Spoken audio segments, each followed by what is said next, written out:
Hola queridos hermanos, bienvenidos al canal UCB Punta Mira. Esperamos que este contenido sea edificante para ti. Te invito a que lo compartas y así bendecir a los demás. Ya, muy buenos días hermanos. Buenos días. Me cambié de iglesia. ¿Cómo están? Bien. ¿Seguro? Ya, los mentirosos no van a ir. Ya, estamos bien. Ok, una pregunta que es bien práctica y que la recomiendo. Algo que aprendí y que veo muchas veces en mi esposa. Algunos toman nota de las predicaciones, de los temas que se tratan. Amén, hermana. ¿Alguien más? Levanten la mano, me gustaría saber quiénes toman apuntes. ¿Ya? Ok. Pregunto esto porque muchas veces nosotros obviamos lectura de ciertos versículos en honor al tiempo, pero sí los mencionamos. Entonces, ustedes después en casa, ¿cierto? Cuando vuelven a ver la predicación en video, pueden repasar entonces y tomar el texto y leerlo también. Eso ayuda mucho más al crecimiento, al aprendizaje. También por honor al tiempo, bueno, no voy a leer los versículos, sino a medida que voy avanzando en el tema, ¿ya? Pero sobre todo quiero que pongan atención de que estamos usando una versión más actualizada de la Biblia, que está en un lenguaje mucho más fácil de entender. Así que hay Biblias disponibles por allí para el que quiere usarlas. Si tienen la Reina Valera, les sirve para cotejar los textos. Pero antes de entrar en el tema, vamos a tener una palabra de oración. Les invito a orar. Amado Dios, gracias te damos, Señor, porque tenemos la bendición de reunirnos en tu nombre, de cantar a tu nombre, de celebrar, Señor, esta fiesta espiritual, entonando alabanzas, orando, escuchando gratitud y agradeciéndote también por todo lo que recibimos de tus manos.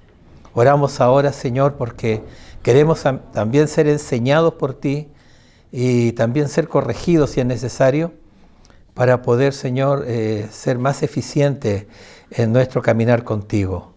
Pedimos tu bendición, abre nuestro entendimiento y quédate con nosotros, Señor. En el nombre bendito de Jesús. Amén. Estábamos en el capítulo 8, ¿verdad? Recuerdan, ¿cierto? Domingo pasado, en el capítulo 8 ya estábamos culminando en lo que fue entonces el tema correspondiente a ese capítulo, en el cual se establecieron los límites de la libertad cristiana. Somos libres, pero hay ciertos parámetros que debemos cuidar, ¿cierto? Y estos límites están determinados por el amor edificante. ¿Se acuerdan cuando Pastor Eloy habló del amor edificante frente a la arrogancia destructora? Un mensaje muy potente, muy fuerte, como para volver a escucharlo, tomar mucha atención a lo que allí se dijo, porque, como recién ustedes se informaron, tengo 72 años, he escuchado muchas predicaciones, muchas veces nos cuidamos o se cuidan los predicadores desde el púlpito de llegar a herir o incomodar a alguien, entonces muchas veces por delicadeza no se dicen ciertas cosas. Y la verdad que para mí fue muy fuerte escuchar la predicación del domingo anterior y doy gracias al Señor porque Eloy, siendo tan joven, se atrevió a decir cosas que eran necesario decirlas. El amor edificante, ¿ya?, frente a la arrogancia destructora. Y este principio, para ir terminando ese tema, se resume así: pero tengan cuidado, no sea que esta libertad de ustedes, la libertad que Cristo nos ha dado, de alguna manera llegue a convertirse en piedra de tropiezo para el débil. ¿Se acuerdan que se hablaba de lo que era la comida? Pero a veces también son las actitudes o la forma como nosotros enfocamos las cosas que no corresponden al texto bíblico y la enseñanza que el Señor nos ha dado. Es posible que alguien se hubiera sentido inquieto con esa predicación. Yo me sentí tocado, pero en buena, ¿ya? Así que Cuando eso sucede, hermanos míos, tenemos nosotros el privilegio de estos podcasts. ¿Ya? Y si a ti te ha quedado alguna duda, si se te ofrece alguna una necesidad de aclarar ciertas cosas o que no se dijeron o no le entendiste, anota una preguntita, se la pasas a nuestro hermano que amablemente él la va a considerar para que después, en lo que quedó pendiente, se pueda una vez más tomar en consideración a través de estos podcasts que son muy aclaratorios. Antes de empezar a decir, ¿sabe que lo que dijo el hermano no es muy claro? Mejor y empezamos con conjetura. Vamos al podcast, aprovechémoslo y se aclaran las dudas. ¿Ya? Es muy útil. Y espero que en esta ocasión, con mayor razón, porque lo que va a continuar es un tema que es bastante delicado, porque estamos entrando ahora en el capítulo 9. Y el capítulo 9 de Primera de Corintios, los primeros 15 versículos, no los voy a leer porque son muchos, estos versículos tienen relación con un tema que, vuelvo a repetir, da mucho que hablar en las iglesias en la actualidad. Si ustedes ya lo leyeron, se adelantaron, saben de qué se trata. Si ustedes tienen Instagram, van a ver cómo las iglesias son criticadas por este tema, mal entendido y muchas veces también mal administrado. Entramos en el tema entonces. Más que una predicación, este es un estudio. Por eso pregunté quién toma nota, porque quiero que tomen nota para que después ustedes mismos, por favor, vayan educándose en estos temas, ¿ya? Muy bien, vamos a partir entonces diciendo lo siguiente. En el capítulo 9 vamos a encontrar dos secciones que están referidas al sustento de la persona que está sirviendo o de las personas que sirven en la iglesia. Aquí el apóstol Pablo nos muestra cómo se ha cumplido ese principio en su propia vida. En los versículos del 1 al 14 está la primera sección. Pablo expone sus derechos para recibir sustento económico de parte de los creyentes. Pablo dice, tengo derecho a esto. Él expone entonces las razones.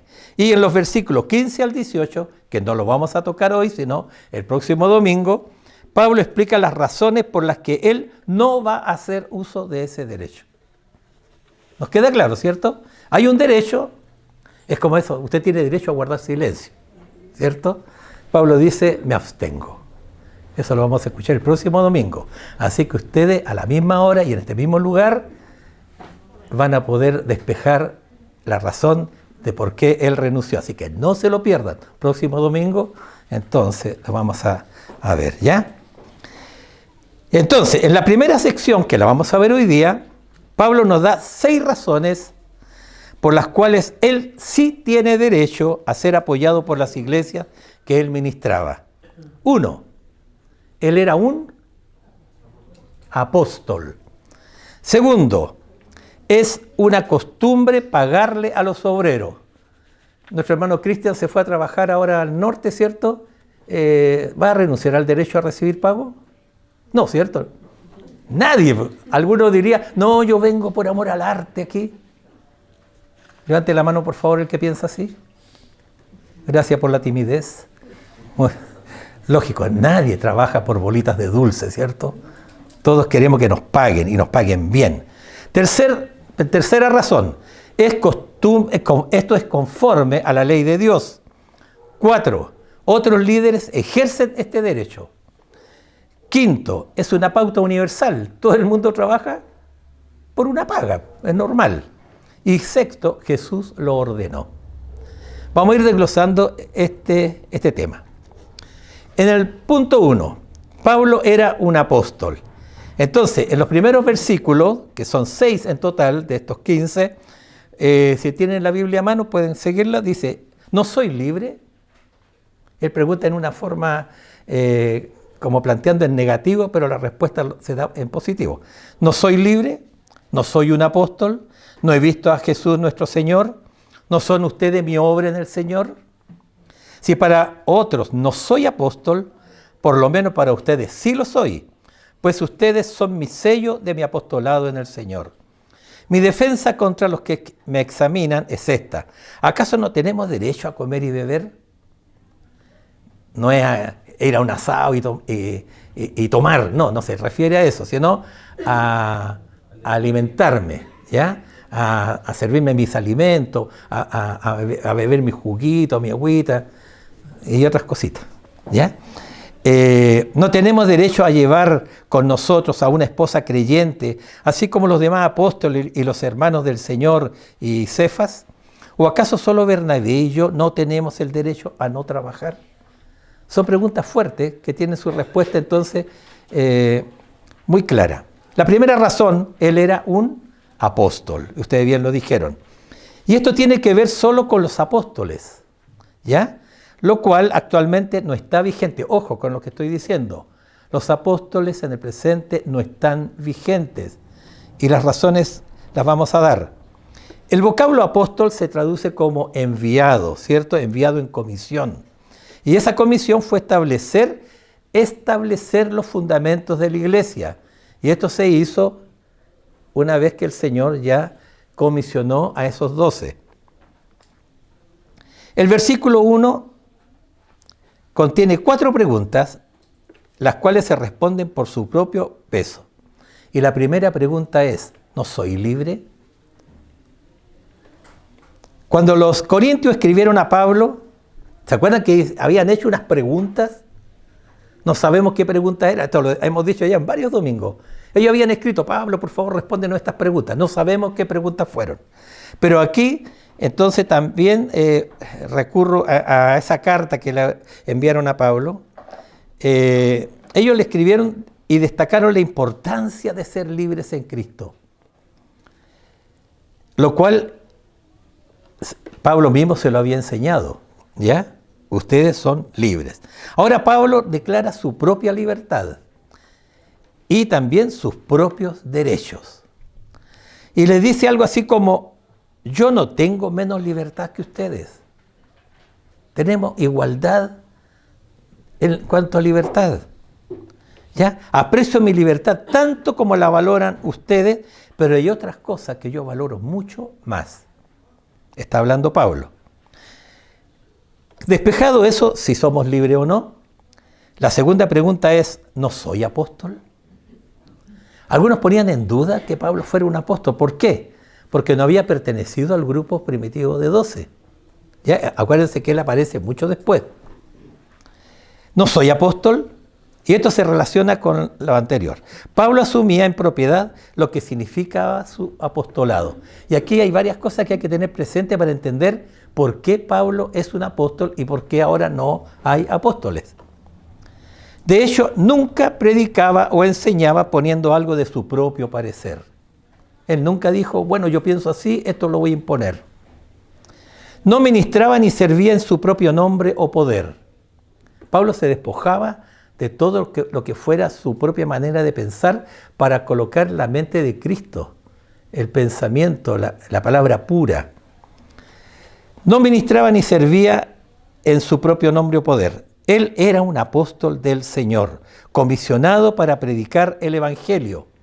Este es el tema, el enfoque principal, el Evangelio de Cristo. ¿Y a quién? A los gentiles.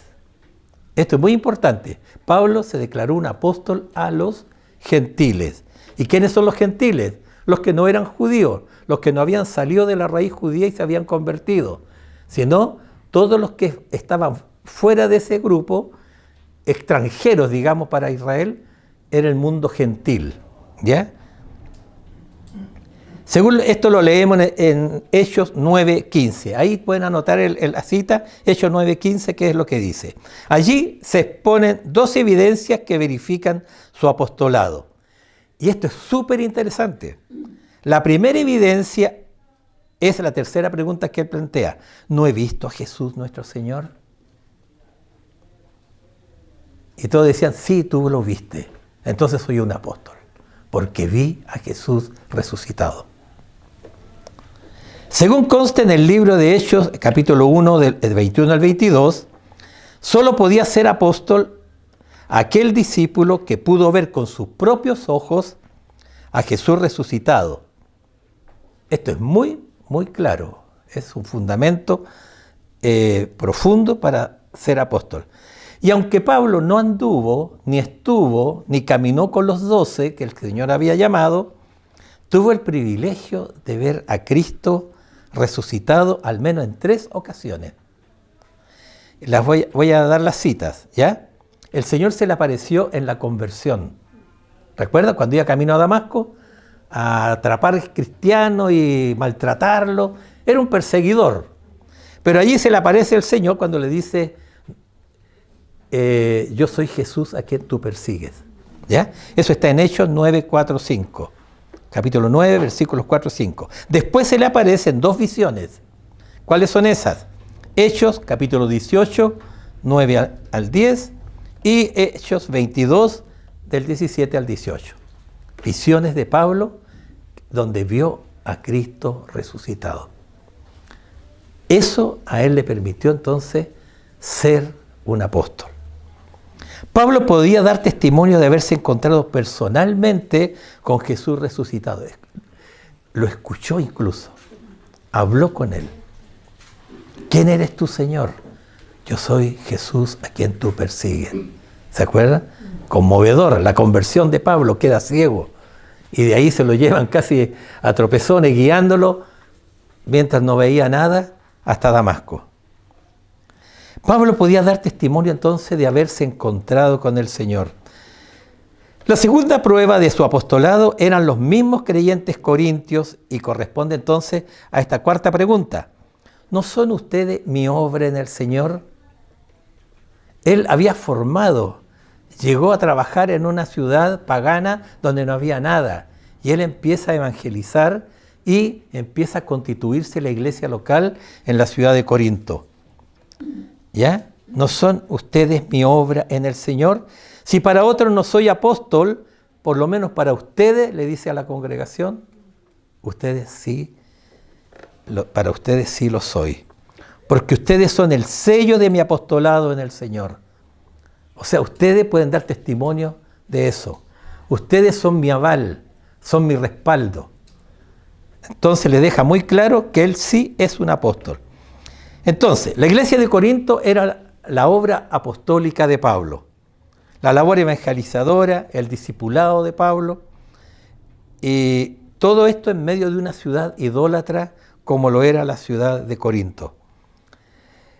Y allí dieron como resultado entonces la consolidación, la formación, consolidación y todo lo que significaría una congregación local de creyentes en medio de una ciudad idólatra.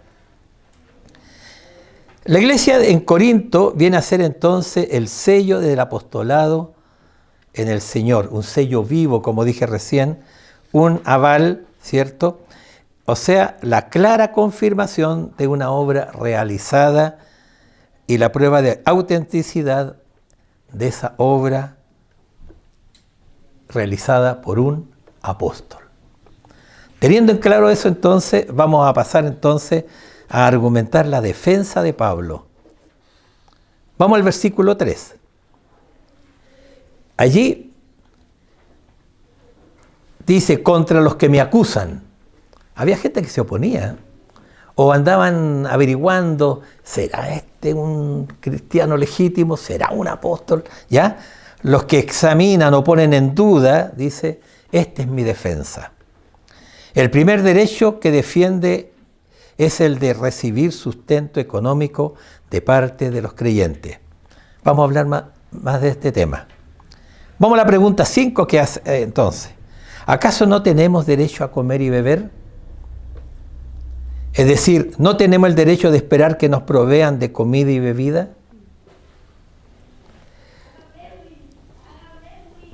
Y continúa con la pregunta 6 diciendo en 1 Corintios 9:5, ¿no tenemos derecho a llevar con nosotros a una esposa creyente, así como los demás apóstoles y los hermanos del Señor y Cefas? Pareciera que se estuviera quejando Pablo de algo que le incomodaba. Dicho de otra forma, ¿tengo el derecho de casarme con una mujer cristiana y llevarla a ministrar conmigo a donde yo tenga que ir? ¿Puedo o no puedo hacerlo? Y la iglesia tenía que responderse estas preguntas. Los otros apóstoles eran casados, Recuerdan, Pedro era casado. ¿Cómo lo sabemos? Su esposa se había enfermado, Jesús mismo, ¿cierto?, la sanó. Los hermanos de Jesús, hijos de José y María, eran casados. ¿Ya? Esto lo dice la Biblia. Los otros apóstoles eran casados. El mismo Pedro era casado. Entonces la pregunta que él hace, ¿y yo no puedo acaso? Se dice que Pablo era viudo. ¿Ya? Hay algunos que dicen, no, Pablo nunca se casó, dicen unos. Otros dicen, no, lo que pasa es que Pablo estaba solo porque había enviudado antes. Y aunque él había elegido quedarse solito, quedarse soltero, tenía derecho de casarse con una creyente. Una persona que enviuda está libre para casarse nuevamente. Está en ese derecho. Y si así hubiera ocurrido, tal como los demás apóstoles, esa esposa que él hubiera tomado podía acompañarlo cuando él entonces visitaba la iglesia, cuando ministraba, y que las iglesias aportaran para el sustento del apóstol. La expresión bíblica traer con nosotros significa viajar acompañado, ¿ya? El apoyo y la compañía de la esposa son de gran ayuda, y pongan mucha atención, cuando el esposo debe ministrar lejos del hogar. Un paréntesis, y lo digo con harta humildad, muchas veces a mí me tocó viajar justamente de Melipilla a Temuco, y mi esposa quedaba solita, y mis hijos quedaban solos, y era una situación bien chocante. A ustedes les pasa, ¿cierto?, cuando el esposo tiene que irse a trabajar fuera, y pasa tiempo, y se le echa de menos. Y la pregunta, sean bien honestos, ¿no resiente acaso la relación de pareja? ¿No afecta la ausencia del esposo? Aunque algunos dicen, menos mal que se fue este. ¿Cierto? Sucede, pero no aquí, pero sucede. ¿Ya?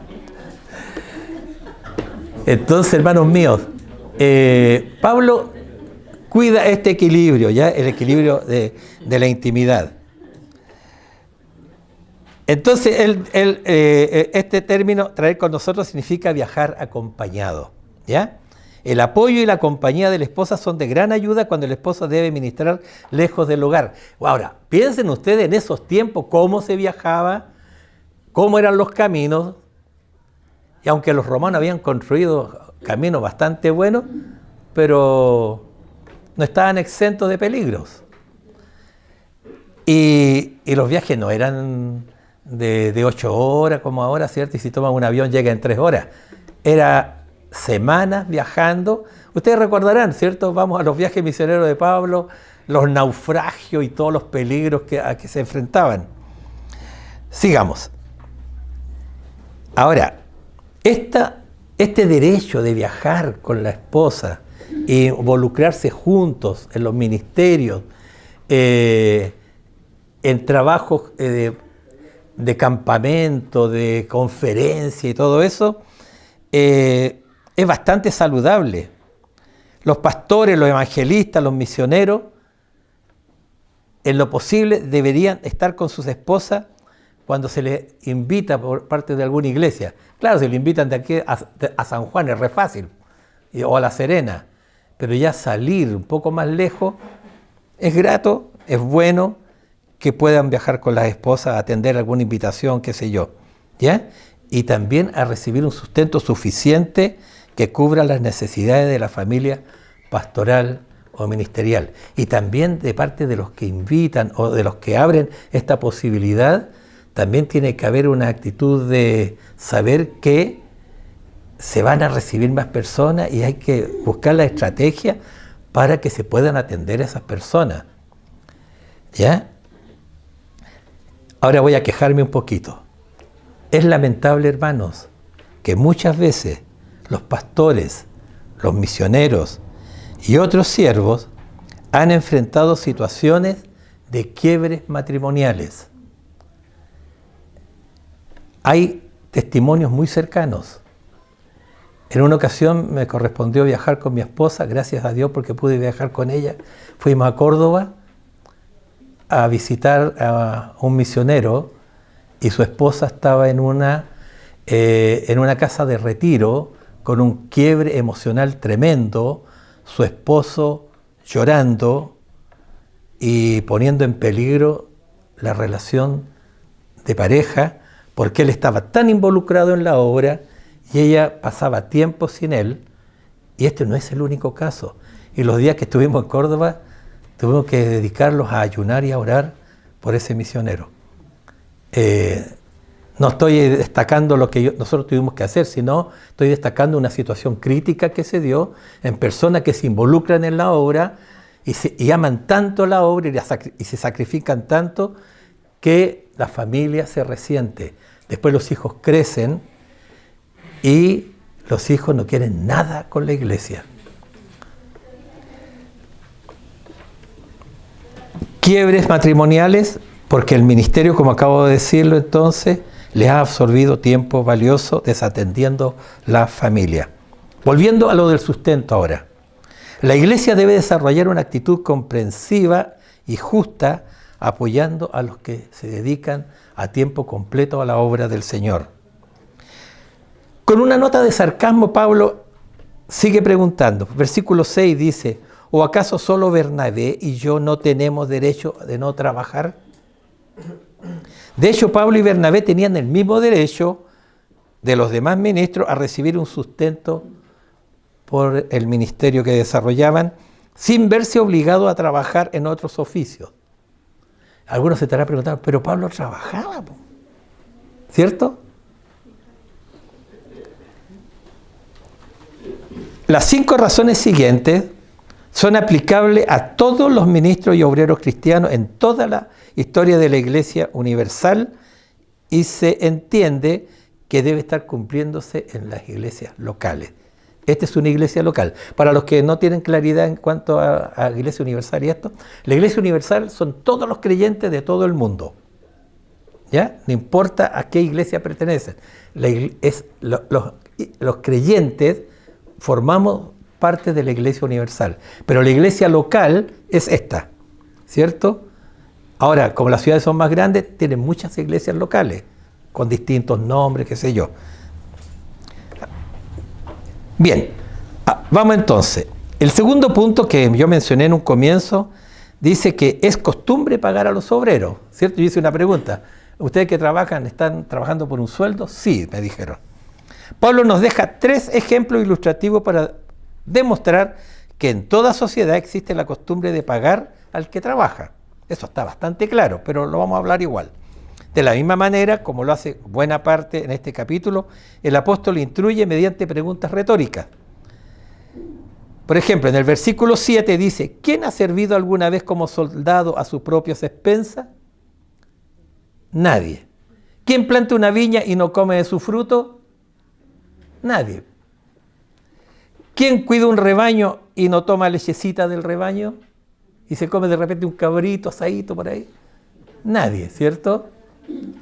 Ningún soldado va a ir a combatir al campo de batalla comprándose el casco, el fusil, gastando en balas, uniforme, comida. Oh, se me quedó el lonchero, permiso, voy a ir a buscarlo. Nadie.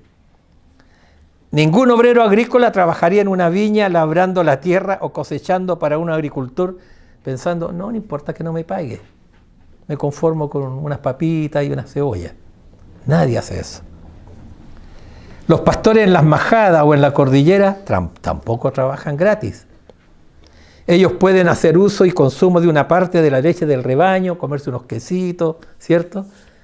Lógico, tienen que echar mano a lo que está disponible. Los que van a trabajar como temporeros, de repente les da hambre, se comen un racimito de uva, qué sé yo, alguna fruta, y eso es parte del derecho. No se van a comer toda la producción, imposible, pero sí pueden saciar una necesidad inmediata. Estos 3 tipos de trabajadores se esfuerzan y esperan al final del tiempo una justa remuneración. Y en la obra del Señor, los que se involucran en ella deben recibir su justo pago. Nos vamos al tercer punto. Esto es conforme a la ley de Dios. Versículo del 8 al 11. ¿Acaso digo esto según el juicio humano? ¿No dice también la ley esto mismo? Pues en la ley de Moisés está escrito: no pondrás bozal al buey cuando trilla. ¿Acaso le preocupan a Dios solamente los bueyes? ¿O lo dice especialmente por nosotros? Si se escribió por nosotros, porque el que ara debe arar con esperanza, y el que trilla debe trillar con la esperanza de recibir de la cosecha. Si en ustedes sembramos lo espiritual, ¿será demasiado que de ustedes cosechemos lo material? Si en ustedes sembramos lo espiritual, ¿será demasiado cosechar lo material? Preguntas fuertes. La ley de Dios enseña este principio: no pondrás bozal al buey que trilla. Y esta cita, que está en Deuteronomio 25:4, se refiere a la práctica común que estaba estipulada en la ley de Moisés en cuanto a que los bueyes podían comer mientras estaban trabajando. No le ponían bozal. El buey en algún momento quería comer y podía, ¿cierto?, tomar de lo que estaba ahí mientras caminaba. ¿Cuida Dios a los bueyes? Sí.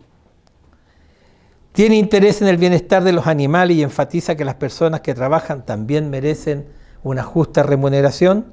Sí. Y algunos ejemplos. Job 35:41 leemos que el Señor prepara el alimento del cuervo. Aunque nosotros hablamos, cría cuervo y... No, pero el Señor se preocupa de los pajaritos. Ahí en el campo yo veo cómo andan los pajaritos comiendo en este tiempo, sobre todo. Es hermosísimo. El Salmo 147:9 dice que Él da a la bestia su mantenimiento. En Mateo 6:26, Jesús señala que el Padre Celestial alimenta a las aves del cielo, pero dice lo siguiente: ¿no valéis vosotros mucho más que ellas? Entonces, si vosotros valéis más, es justo que recibas más. Pablo, teniendo todo el derecho de aplicar este principio en su propia vida, enseña que si los hombres que trabajan en forma secular reciben el pago que les corresponde, de igual forma los que trabajan para el Señor deben recibir también lo que corresponde. Versículo 11. Si en ustedes sembramos lo espiritual, ¿será demasiado que de ustedes cosechemos lo material? O sea, si los que están presidiendo a la congregación entregan formación espiritual, no tienen derecho a ser retribuidos materialmente. Y esta es la parte complicada que yo les decía recién, porque es muy mal entendida. No, esos flojos tienen que trabajar, se paran en el púlpito, predican el domingo y chao, y después flojean. Eso está en los comentarios actuales, y más encima se quedan con el diezmo y viven lujosamente. ¿Ya? Es terrible como la crítica se ha levantado en estos tiempos, atacando a los líderes de iglesia. Ahora, ¿hay gente que hace mal uso de esto? Sí. ¿Y hay gente que no hace uso de esto? También. Pero vamos a continuar, ¿ya? El Señor provee sus propias recompensas espirituales, pero la iglesia tiene que proveer la recompensa material y debe hacerlo en forma generosa, como si fuera para el Señor mismo. Aquí en 1 Timoteo 5:17 dice que los siervos deben ser tenidos por dignos de doble honor. O sea, que los siervos del Señor deben ser bien sostenidos. ¿Ya? En cualquier trabajo secular, la producción tiene una duración limitada de tiempo. Gente que ha trabajado como esclavo, han levantado obras gigantescas. Los señores que mandaban a hacer estos palacios, estas inmensas construcciones, se llenaron de lujos, pasó el tiempo y quedan solo ruinas. Esas ruinas se pueden visitar. Quedan ahí unas piedras amontonadas en muchas partes. Pero los que trabajan por el reino de Dios, aquellos que eligieron obedecer un llamado para ser pastores, misioneros, obreros, a tiempo completo, también trabajan. Y trabajan no con horario. Quiero destacar a un pastor de la UCB, el pastor Coilla. No sé si alguno lo conoció. El pastor Coilla era un hombre que trabajaba a tiempo y fuera de tiempo. Lo digo por testimonio, porque con nosotros fue así. Él jugaba la pelota con los chicos el día sábado, paraba el juego de la pelota, vamos a ayudar a la hermana tanto que se está cambiando de casa. Y salía con todos los chicos a ayudar. se levantaba a medianoche, se levantaba de madrugada. Muchas veces lo encontraron, o más de alguna vez, desvanecido en una calle de Temuco, reventado. Un hombre con un don de servicio impresionante. Y así como él, muchos más. Los que trabajan por el reino de Dios, entonces, saben que este trabajo no tiene horarios, no se limita a pararse detrás de un púlpito. Es mucho más, hermano, mucho más. Consejería, visitación, estudio, preocupación por las vidas. ¿Saben que el preocuparse desgasta? Los que son mamá y papá, cuando piensan en sus hijos, dónde están, por qué no le va bien, qué sé yo, situaciones, el desgaste emocional que produce esto. Imagínense a un padre espiritual que tiene que resolver conflictos, que tiene que ir a atender una situación y cómo lo hago porque esto me hace daño. Y hay un tiempo de sufrimiento, tiempo de oración, tiempo de meditación a solas para que el Señor muestre qué alimento necesita la congregación. No es cuestión de agarrar un texto y decir, voy a predicar esto, está bonito, listo, lo largo. Señor, ¿qué quieres tú hablarle a la iglesia? Esperar que el Señor hable, es tiempo de estar allí expectante a ser guiado por el Señor. Tiempo para confrontar a personas en situaciones críticas, para resolver conflictos, resolver situaciones graves, donde hay que guardar silencio. Presiones adversas, luchas espirituales, hermanos, muchas veces ya no es la congregación la que preocupa, luchas espirituales, con huestes de maldad. Y eso lo viven los que se enfrentan a asumir un trabajo espiritual. Porque el diablo no va a atacar, hermano, al hermanito que no quiere crecer. El diablo ataca la cabeza. Ataca la cabeza y la ataca cruelmente. Y no la ataca para hacerlo sufrir. Lo ataca para destruirlo y ojalá matarlo. Eso es lo que busca. Muchos de estos siervos pasan por situaciones económicas difíciles, porque la congregación ignora que debe sostenerlos. No conocen si hay necesidades espirituales también. Orar por ellos, sostenerlos con oración. Los que sirven al Señor deben ser sostenidos con tanta generosidad como sea posible, así como quisiéramos ser tratados en nuestros propios trabajos. Porque, repito, están trabajando para el reino de Dios y están trabajando, como dijo el Señor, como ovejas en medio de lobos. Y los lobos están muy cerca, ¿ya? Porque el lobo va a atacar a esa oveja y la va a destruir. Al leer el versículo 11, el apóstol Pablo está invocando esta relación de siembra y cosecha. Ya, si nosotros sembramos entre vosotros lo espiritual, dice él, y ustedes saben que la siembra espiritual es dura también. Hay una parábola que habla de que la buena semilla cayó entre piedras, entre espinos, a la orilla del camino, fue pisoteada, pero gran parte cayó en la buena tierra.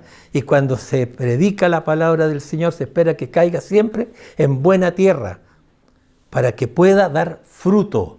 Pero muchas veces no es así. Si nosotros sembramos entre vosotros lo espiritual,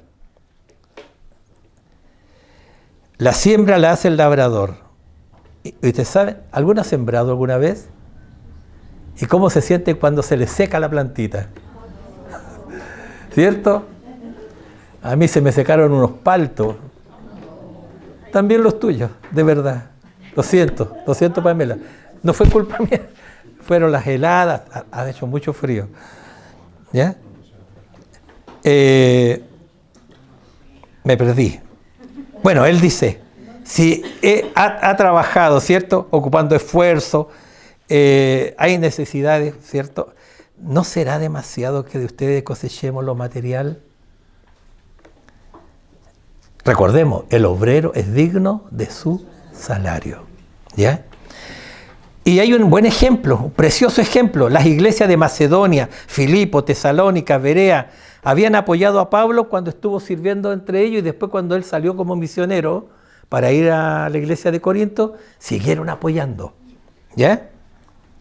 En 2 de Corintios, él destaca en el capítulo 8 la generosidad de esta gente, cómo daban, dice, con liberalidad, o sea, en una manera así que se desprendían aún de los que necesitaban. No, llévese esto, después me las arreglo, llévatelo nomás porque tú lo necesitas. Yo aquí me las voy a arreglar, pero llévatelo, lo vas a necesitar. Ellos daban generosamente y con ruegos. Por favor, Pablo, no me desprecies lo que te estoy dando, esto es tuyo. Esas iglesias, hermanos, eran generosas, habían entendido lo que significaba servir, habían sentido que era un privilegio sostener a sus santos. Y aquí entra la pregunta, ¿quiénes son los santos? Un buen tema, ¿eh? Se lo dejo, averígüenlo. Porque la respuesta es mucho más cercana de lo que algunos creen. Estas iglesias son un modelo de generosidad. Dice Filipenses 4:19 que Dios suple todo lo que nos falta conforme a su riqueza en gloria. ¿Te desprendiste de esto por el Señor? Dios suple. Dios siempre suple, hermanos. El que siembra escasamente, también segará escasamente. Así como Dios ha sido inmensamente generoso con nosotros, es su voluntad que seamos generosos con quienes sirven al Señor.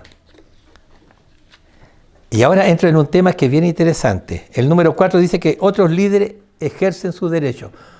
Otros en ese tiempo ya estaban ejerciendo este derecho, pero Pablo tenía que confrontar esta situación. En el versículo 12, si otros tienen este derecho sobre ustedes, ¿no lo tenemos aún más nosotros?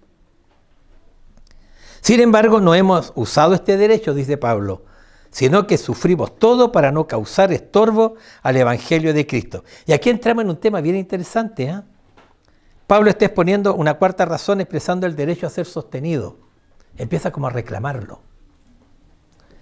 Dice que los corintios siempre habían sostenido a sus pastores. Recordemos que se mencionan algunos, Apolos, Cefas o Pedro, ¿cierto?, que eran integrantes del liderazgo de la iglesia. Pablo era el fundador de la iglesia. Y por esta razón, además de ser apóstol, tenía mayor derecho a ser sostenido. Y dice, sin embargo, no hemos usado este derecho. ¿Por qué no habrá hecho uso del derecho? Vamos a verlo. Pablo, recordemos, y esto va a despejar una duda súper interesante. Pablo era, en su pasado, fue un joven judío de muy buena reputación, ¿ya? Era muy admirado, había sido discípulo de un gran maestro llamado Gamaliel. Y él se llamaba Saúl, en griego Saulo. Y luego se pasa a llamar Pablo, cuando ya ejerce el ministerio. Y él, como judío, él se formó como un rabino, ¿ya? Un rabino, un maestro. Por eso él habla, la forma como escribe Pablo es llena de conocimiento, bien fundamentado, ¿ya? Y como costumbre rabínica, todos los futuros rabinos tenían que aprender un oficio, y ojalá dos. ¿Para qué? Para poder ganarse su monedita y no esperar que nadie lo ayudara. Ahora va a ir despejando la razón por la cual él había renunciado a ese derecho. Pero esto era entre judíos, ¿ya? Un rabino, entonces, trabajaba con sus propias manos. A Jesús se le llama rabí, ¿se acuerdan? En la escritura, rabí, maestro. Y Jesús había aprendido el oficio de carpintero. Ahora, esa carpintería no es como la que entendemos nosotros, ¿ya? Eran varias cosas ligadas. Tenía que ver con la albañilería, también con el trabajo del fierro, ¿ya? Y otras artes que se relacionan con la carpintería, ¿ya? Es todo un arte de lo que vemos acá, por ejemplo. Entonces, él aprendió oficios y lo ejercía. Entonces, voy a continuar. En Hechos 18:3, Pablo, aquí se dice que Pablo, llegando a Corinto, conoció y se juntó con Aquila, que era casado con Priscila. Ellos eran un matrimonio judío que había salido huyendo porque el emperador Claudio había expulsado a todos los judíos, y ellos, como eran de origen judío, pero ya cristianos, llegan a Corinto y se encuentran con Pablo. Y se pusieron a trabajar los dos. Aquila y Pablo se dedicaron a fabricar carpas o tiendas, como dice la Biblia. Y estas tiendas, yo siempre me las imaginé como las actuales, de plástico, con cierre. No eran así, eran de cuero, ¿ya? Entonces tenían que haber trabajado la talabartería, que es el arte de trabajar el cuero, ¿ya? Sobar los cueros para que queden suavecitos. Entonces eran carpas de cuero, ¿ya? Como fue el tabernáculo en el desierto. Por lo tanto, ellos se dedicaron a fabricar tiendas de cuero, y por esta misma razón a los efesios en su momento, ahí en Hechos 20:34, le dice lo siguiente Pablo a los efesios: ustedes saben que con estas manos me sirvieron para mis propias necesidades y las de los que estaban conmigo. Lo que le está diciendo es: me he ganado mi platita, mi sustento, trabajando con estas manitos, ¿ya? Y con eso también hemos podido sustentar las necesidades de los que andan conmigo. Esto ya no solamente generó el sustento propio, como les dije, sino los que estaban con él. Más adelante, en 2 Tesalonicenses 3:8 dice que de esta manera él evitaba ser una piedra de tropiezo, tema que se habló el domingo pasado. Evitemos ser piedra de tropiezo. Pablo evitaba ser piedra de tropiezo en cuanto a la parte económica, para que nadie hablara mal, nadie pensara que él estaba predicando el evangelio para tener una vida fácil, que pensaran de que esto es llegar y hablar y me gano mis billetitos. No es así, ¿ya? Pablo se cuidaba mucho de esto. Entonces, esta práctica de Pablo fue muy importante en su trabajo evangelístico, porque él, más que ningún otro apóstol, trabajó en un territorio que nadie había trabajado. Cuando él dice: me voy a los gentiles, a los extranjeros, a los de cultura griega. Entonces,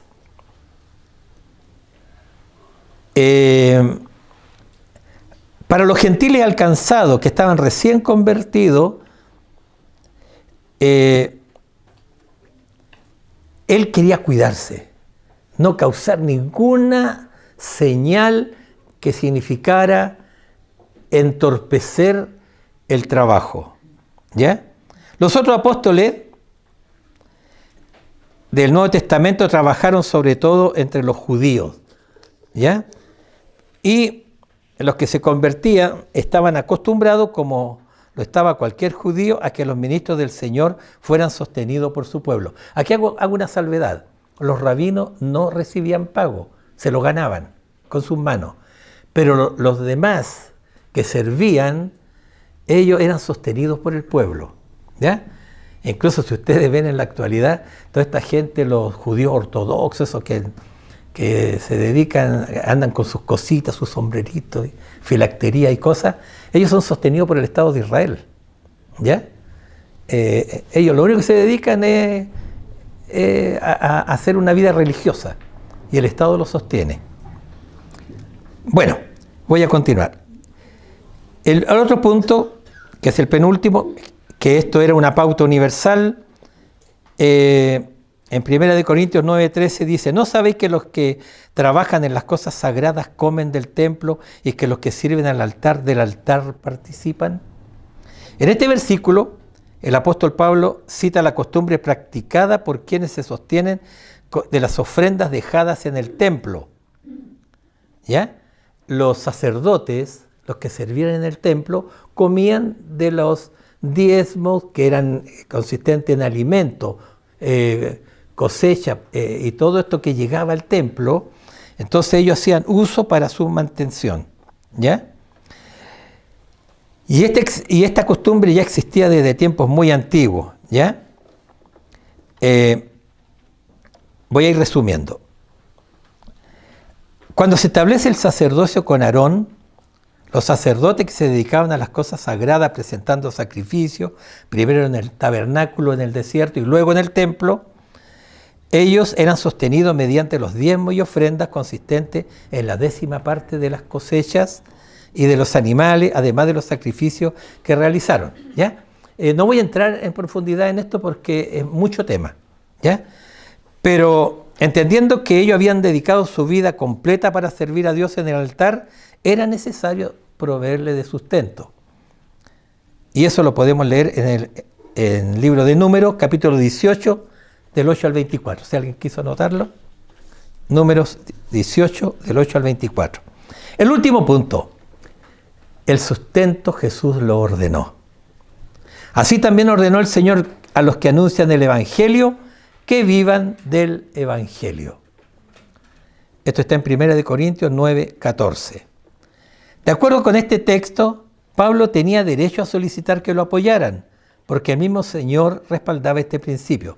Recordemos, Pablo tenía derecho, porque estaba trabajando con gentiles, ¿ya?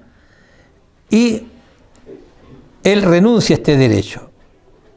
En Lucas 10:7 podemos leer acerca de las instrucciones dadas a los 70 discípulos que fueron enviados por Jesús. ¿Se acuerdan? El Señor los envió y en el camino la gente los sostenían. Pablo recibió se piensa que pudo haber recibido una revelación especial sobre este tema. En todo caso, Jesús enseñó esta verdad en forma personal. El Señor ordena que los seguidores sostengan a los que les ministran. O sea, resumiendo todo esto, la iglesia debe reconocer a los que están presidiéndola, a los que están gobernando, a los que están dedicando tiempo completo a la obra. ¿De qué forma? Permitiéndole un sustento. Para terminar, la enseñanza que se da en el Nuevo Testamento en cuanto a sostener a quienes sirven en la obra del Señor está basada en lo mismo que se enseñaba en el Antiguo Testamento. Sin embargo, el apóstol Pablo no aceptó ser sostenido, dado que su trabajo fue entre los gentiles, ¿ya? Para que ellos no murmuraran, no tuvieran malos pensamientos y no pensaran, como dije recién, que esto era solamente para ganar un sustento de manera fácil. Hay gente que piensa así hasta el día de hoy, ¿cierto? Si quiere ganar plata fácil, hácete pastor. Esto se escucha afuera y creen que esto es un negocio. Dejemos claro también lo siguiente. Hay gente que toman el Evangelio para beneficio propio. Hay mega iglesias donde la gente se les manipula económicamente y ellos viajan en jet privados, tienen no casas, ya son mansiones, y esto, bueno, no es un tema tabú para nosotros.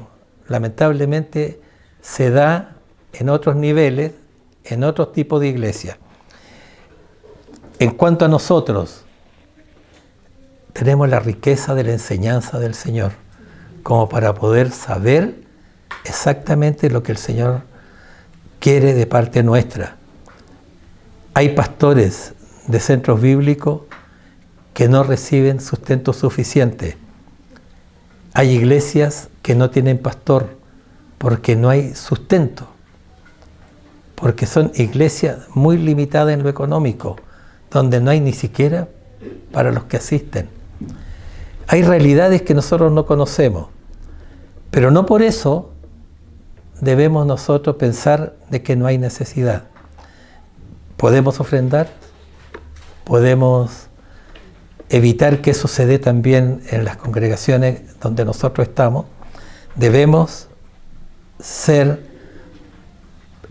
cuidadosos en que aquellos que están trabajando a tiempo completo reciban lo que corresponde, para la gloria del Señor, sin pensar ahora, no, es que tiene que darnos cuenta de lo que Él gasta. Hermano, yo he escuchado estos informes, hermanos misioneros que han dado cuenta hasta cuántos pañales gastan en el bebé para que la iglesia sepa que no ofrendaron en vano. Esto lo he escuchado, lo he visto.